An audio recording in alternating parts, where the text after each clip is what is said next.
Shalom Bapak Ibu Saudara yang terkasih di dalam Tuhan. Kita bersyukur hari ini kita bersama-sama bisa belajar firman Tuhan. Sebelum kita bersama-sama mendengar firman Tuhan, mari kita berdoa. Tuhan, kami bersyukur karena kami masih bisa bersama-sama ibadah. Kami tahu ini adalah anugerah dan kasih sayang Tuhan. Kami berdoa supaya Tuhan akan menolong kami, menuntun kami, bahkan menerangi firman-Mu dengan kuasa Roh Kudus. Sehingga firman yang kami pelajari menjadi kekuatan, kesehatan, damai sejahtera yang melimpah-limpah bagi kami. Berbicaralah kepada kami Tuhan, hati kami terbuka, pikiran kami terbuka untuk mendengar dan merasakan kedahsyatan firman-Mu. Di dalam nama Tuhan Yesus kami berdoa. Amin. Saudaraku, tema kita hari ini adalah fokus kepada Yesus Kristus. Fokus kepada Yesus Kristus. Kita akan belajar dari Kisah Para Rasul 9 ayat yang pertama sampai ayat yang ke-6. Kisah Para Rasul 9 ayat yang pertama sampai ke-6. Saya akan membacakannya kepada Bapak Ibu. Sementara itu berkobar-kobar hati Saulus untuk mengancam dan membunuh murid-murid Tuhan. Ia menghadap imam besar dan meminta surat kuasa daripadanya untuk dibawa kepada majelis-majelis Yahudi di Damsyik, supaya jika ia menemukan laki-laki atau perempuan yang mengikuti jalan Tuhan, ia menangkap mereka dan membawa mereka ke Yerusalem. Dalam perjalanan ke Damsyik, ketika ia sudah dekat kota itu, tiba-tiba cahaya memancar dari langit mengelilingi dia. Ia rebah ke tanah dan kedengaran olehnya satu suara yang berkata kepadanya, "Saulus, Saulus, mengapakah engkau menganiaya aku?" Jawab Saulus, "Siapakah engkau Tuhan?" Katanya, "Akulah Yesus yang kau aniaya itu. Tetapi bangunlah dan pergilah ke dalam kota, di sana akan dikatakan kepadamu apa yang harus kau perbuat." Di Amerika Serikat, saudaraku, di salah satu negara bagiannya di Pennsylvania, ada seorang bapak yang memiliki seorang anak. Bapak ini sangat gemar naik sepeda motor kemana-mana, dia sering touring kemana-mana. Namun sayangnya bapak ini jatuh kepada pergaulan yang tidak baik. Dia jatuh kepada narkoba, jatuh kepada alkohol, sehingga keluarganya begitu berantakan. Tapi bapak ini tidak menyadari bahwa apa yang dia lakukan itu berakibat kurang baik, sehingga tidak jarang dia keluar masuk penjara. Satu kali ketika dia keluar dari penjara, dia dijemput oleh istrinya, dan sesampainya di rumah, dia sangat kecewa dengan keadaan itu. Karena dia tahu bahwa sekarang istrinya adalah orang yang takut akan Tuhan. Dia kecewa. Kenapa dia kecewa, saudaraku? Karena selama ini istrinya bisa mendapat penghasilan dari pekerjaan di klub malam. Istrinya adalah penari di salah satu klub malam di sana dan menghasilkan banyak uang. Tapi istrinya bertemu Tuhan pada waktu suaminya ini ada di penjara. Karena kekesalan hatinya dan karena kemarahannya, maka bapak ini kembali kepada kehidupan yang lama. Dia temui lagi teman-temannya, komunitas yang sudah lama itu. Lalu mereka kembali berpesta narkoba, berpesta alkohol dan seterusnya. Dan kemudian dia terus-menerus melakukan itu selama berbulan-bulan. Satu kali ketika mereka pulang dari pesta narkoba itu, si bapak ini dan seorang temannya, di tengah jalan dia bertemu dengan teman lamanya yang hidupnya gelandangan. Entah apa yang terbersit dalam pikiran bapak ini, kemudian dia membunuh seorang gelandangan ini. Tapi bersyukur gelandangan ini tidak meninggal. Tapi kemudian itu membuat ketakutan yang besar bagi bapak ini. Dia mulai cemas, dia mulai takut hari demi hari. Lalu satu kali dia mengatakan kepada istrinya, "Aku dibawa saja ke gereja." Pada saat dia di gereja, firman Tuhan menyentuh hatinya. Dan kemudian hamba Tuhan yang berkhotbah itu menantang siapa yang ingin bertobat, siapa yang ingin sungguh-sungguh mengikut Tuhan, maju ke depan. Dan dia pun maju ke depan, saudaraku. Dan dia bertobat dan dibaptis. Dan dia mulai senang beribadah di situ. Bahkan dia ikut melayani Tuhan di situ. Dan Tuhan memberkati keluarga ini. Dia bekerja di salah satu konstruksi bangunan. Dia senang bekerja di situ, hari demi hari dia mengalami pertumbuhan secara rohani. dan juga anak-anaknya, istrinya dekat dengan dia. Di satu hari Minggu, pembicara gerejanya adalah orang yang datang dari Sudan. Dan Pak Pendeta ini berkhotbah menceritakan apa yang terjadi di Sudan. Pada saat itu terjadi kekacauan yang besar. Banyak pemberontak-pemberontak yang menguasai Sudan. Dan kemudian dijelaskanlah bagaimana anak-anak terlantar, bahkan rumah-rumah mereka dibakar. Di akhir khotbahnya, hamba Tuhan ini mengatakan, Bapak Ibu, siapa yang saudara rindu berdoa, rindu memberi donasi ke sana, bahkan rindu datang ke sana, kami dengan senang hati menerima saudara. Bapak ini senang bukan main. Hatinya bergetar dengan panggilan itu. Dan dia kemudian mengambil keputusan berangkat ke sana.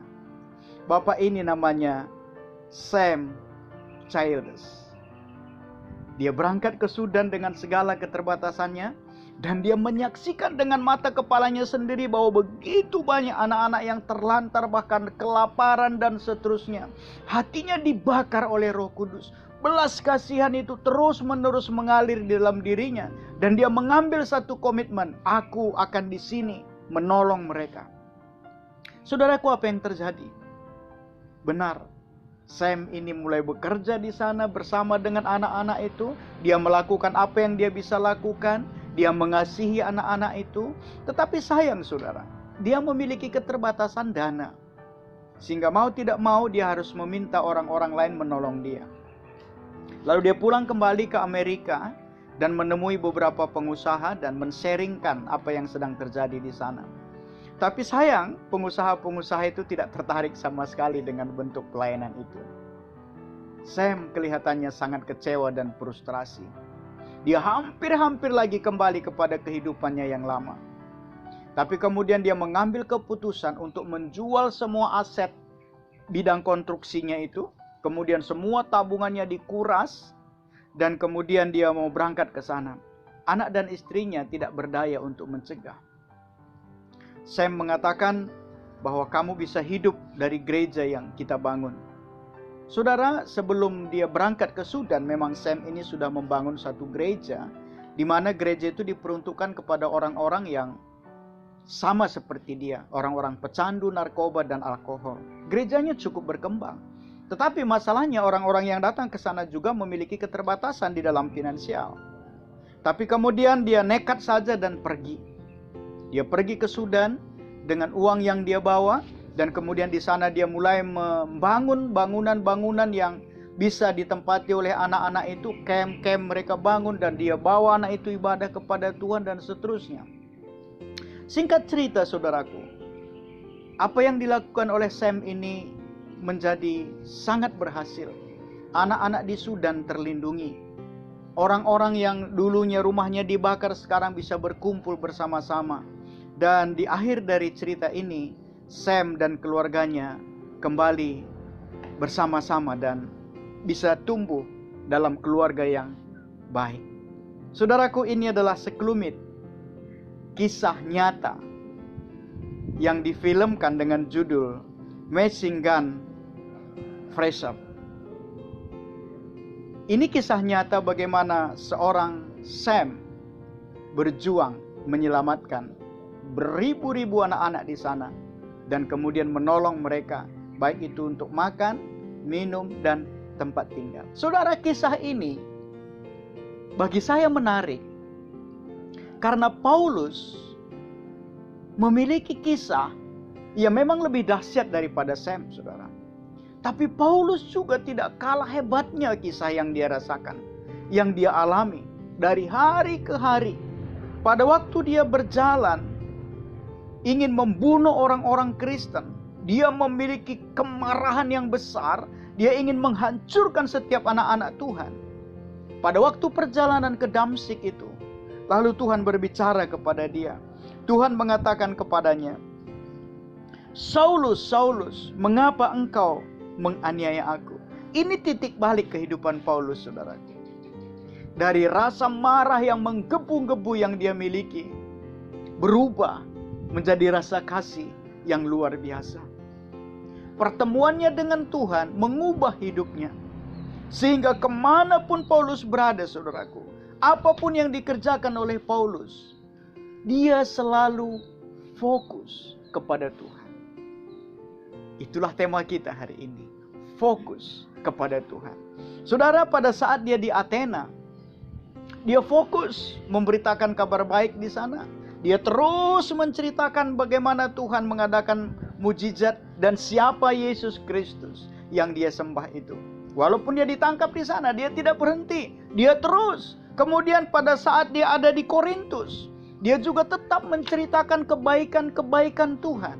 Bahkan pada saat dia dianiaya, saat dia di penjara sekalipun, bahkan saat di kapal yang hampir-hampir tenggelam, dia tidak pernah berhenti bercerita tentang siapa Yesus. Mengapa, saudaraku? Karena pertemuan Paulus dengan Kristus di jalan ke Damsyik itu membuat dia fokus hanya kepada Kristus. Ini luar biasa.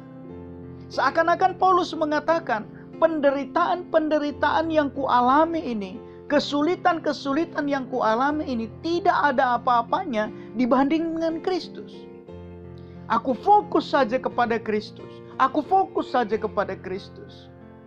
Dan kita lihat, sebagian besar kisah para rasul, bahkan kitab Roma, kita melihat kisah bagaimana Paulus yang tidak pernah bergeser sedikit pun dari kebenaran Injil yang dia pahami.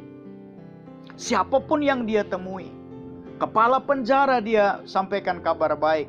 Ketika dia bertemu dengan orang-orang ahli-ahli Taurat, ketika dia bertemu dengan orang-orang yang orang Yahudi, dia menceritakan kebenaran Tuhan. Dan banyak orang diselamatkan. Saudara, ketika dia fokus kepada Tuhan, maka setiap tempat yang dia datangi, mujizat terjadi. Ketika Paulus fokus kepada Tuhan, dimanapun dia berada, dia merasakan perlindungan dan kuasa Tuhan. Ini luar biasa, saudaraku. Fokus kepada Tuhan. Secara fisik, sosial, budaya, bahkan politik, Paulus ini terancam. Dia bukan lagi bagian yang dianggap remeh oleh orang-orang tertentu pada saat itu. Dikejar-kejar, dibunuh. Saudara ingat bahwa pada saat imam besar, tua-tua, bahkan mereka membawa pengacara untuk menghadap wali negeri Felix, mereka mulai merekayasa bagaimana caranya supaya Paulus ini bisa ditangkap, dipenjarakan, bahkan jika bisa dibunuh. Berkali-kali kita lihat kisahnya, dia mau dibunuh, bukan? Tapi dia tetap fokus kepada Kristus, fokus kepada Kristus. Dia tidak bergeming sedikit pun dari kebenaran itu. Kemudian menjadi menarik bagaimana Paulus bisa terus fokus kepada Kristus. Apa yang ada di dalam Paulus sehingga dia fokus kepada Kristus. Saudara, saya menemukan beberapa hal. Yang pertama adalah Paulus ini orang yang konsisten. Paulus terus-menerus berusaha.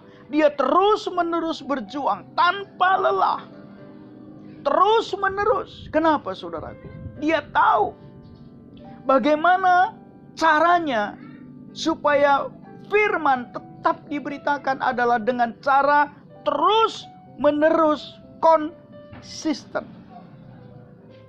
Dia ngerti bahwa satu-satunya cara, bagaimana caranya supaya firman itu tersebar adalah tetap konsisten.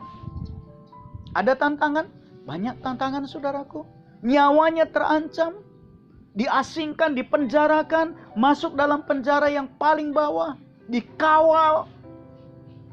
Tapi dia tidak pernah bergeming karena dia konsisten sejak dia bertemu dengan Tuhan Yesus. Yang kedua, saudaraku, Paulus adalah orang yang berkomitmen. Sekali dia bertemu dengan Kristus, dan di sana seperti dia membuat janji kepada Kristus, apapun yang terjadi, dia tidak akan pernah goyah. Dia tetap komitmen. Dia tidak akan pernah goyah dari apa yang sudah Tuhan tugaskan kepada dia. Bahkan kalau kita baca Kisah Para Rasul 9 ini sampai akhir, Tuhan mengatakan kepada Ananias bahwa engkau nanti bertemu dengan Paulus dan dia akan kujelaskan apa yang akan terjadi baginya ke depan, penderitaan-penderitaan yang akan dia alami ke depan, kesulitan-kesulitan yang dia alami ke depan. Itu pun tidak membuat Paulus keluar dari komitmennya. Dia menerima semua itu dalam kuasa Tuhan. Yang ketiga, saudaraku, Paulus adalah orang yang kontinu. Terus menerus, tanpa sedikit pun berhenti. Dia terus lakukan. Continue. Dia tidak ikut arus. Dia juga tidak main perasaan. Coba bayangkan, saudara.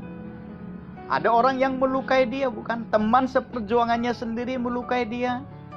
Dia bisa mengesampingkan antara urusan pribadinya dengan apa yang Tuhan berikan kepada dia sebagai tugas yang mulia. Dia tidak kenal yang namanya urusan pribadi dicampur dengan tugas yang Tuhan berikan kepada dia. Luar biasa, saudaraku. Dia continue. Apa sih yang membuat Paulus bisa seperti itu? Setiap kali saya mempelajari ini, saya semakin penasaran. Apa sih yang membuat Paulus seperti itu? Satu-satunya, saudaraku, yang saya dapat jawabannya adalah Paulus belajar dari Tuhan Yesus Kristus. Tuhan Yesus adalah pribadi yang sungguh-sungguh konsisten, komitmen, continue kepada tugas yang Bapa berikan kepada dia. Yesus Kristus adalah pribadi yang melakukan sempurna apa yang Bapa sampaikan kepada dia. Bukan hanya itu, saudaraku. Bahkan Yesus berani mati di kayu salib untuk melakukan tugas yang Bapa di sorga berikan kepada dia. Kesempurnaan Kristus seperti itulah, saya yakin, yang membuat Paulus hatinya tidak pernah berpaling dari Tuhan. Hatinya tetap, matanya fokus. Dan Yesus sendiri 100% hidupnya dia berikan untuk menyelesaikan visi Bapanya di sorga untuk di dunia ini. Visi Bapa di sorga yang sudah dia sampaikan kepada Kristus dilakukan dengan sempurna. Saudaraku, dalam kondisi seperti sekarang ini, bukankah saya dan saudara juga perlu fokus kepada Kristus? Kalau kita fokus kepada apa kata orang, berita-berita yang membuat kita kadang takut, cemas, bahkan berita-berita yang membuat kita kadang-kadang rasanya ngeri. Saudara, saya mengajak saudara untuk fokus kepada Kristus. Fokus kepada Kristus. Itulah yang membuat kita bisa sungguh-sungguh, terus-menerus, komitmen, konsisten, dan continue kepada Kristus. Fokus kepada Kristus. Bukankah masa-masa seperti ini adalah masa-masa yang begitu longgar kepada kita? Kita bisa beribadah atau tidak beribadah. Kita bisa menyembah Tuhan atau tidak menyembah Tuhan. Tapi menurut saya ini adalah ujian bagi saya dan saudara. Apakah di masa sekarang ini saya dan saudara masih komitmen? Saya dan saudara masih konsisten? Saya dan saudara masih continue fokus kepada Kristus? Apakah saya dan saudara masih tetap menyerahkan hidup kepada Kristus? Bagi kita pelayan yang selama ini kita beribadah dengan keluarga kita, apakah kita membawa keluarga kita fokus kepada Kristus? Yang dulu kita sudah berkomitmen, Tuhan, aku menyerahkan hidupku kepadamu. Apakah itu masih ada hari ini? Saudara, saya mengajak saudara fokus kepada Kristus. Fokus kepada Kristus. Maka kita akan menemukan seluruh jawabannya ada di dalam Dia. Amin, saudara. Mari kita berdoa. Bersyukur Tuhan, Karena jawaban dari semua kekhawatiran dan ketakutan kami adalah fokus kepada Tuhan. Sehingga kami bisa komitmen, konsisten, continue memuji dan menyembah Tuhan. Kami tahu hari-hari ini kami bebas. Tetapi kami juga tahu bahwa ketika kami berkomitmen, ketika kami continue, ketika kami sungguh-sungguh mencari Engkau, maka kami tahu mujizat itu juga akan terjadi bagi keluarga kami. Tolonglah kami Tuhan, senantiasa fokus kepada Engkau. Di dalam nama Tuhan Yesus kami berdoa. Amin. Saudaraku yang terkasih di dalam Tuhan, saya berharap firman hari ini akan menolong kita melihat kuasa Tuhan dalam anugerah-Nya. Mari kita masuk dalam doa berkat. Mari Bapak Ibu angkat tangan Bapak Ibu kepada Tuhan. Saya akan berdoa di dalam kasih dan anugerah Tuhan. Bapa di sorga, kami rindu supaya setiap kami sungguh-sungguh komitmen kepada Engkau. Continue, terus menerus, konsisten, tidak berubah-ubah. Karena kami tahu pada waktu kami fokus kepada Engkau lah, kami mendapatkan kedamaian dari Tuhan. Dan biarlah itu terjadi dalam keluarga dan pribadi kami. Saudaraku, terimalah berkat Tuhan. Biarlah kasih dari Allah Bapa, kemurahan dan kasih karunia dari Yesus Kristus, serta persekutuan di dalam Roh-Nya yang kudus, menuntun setiap saudara untuk terus fokus kepada Tuhan. Di dalam nama Tuhan Yesus. Amin. Amin. Tuhan Yesus memberkati.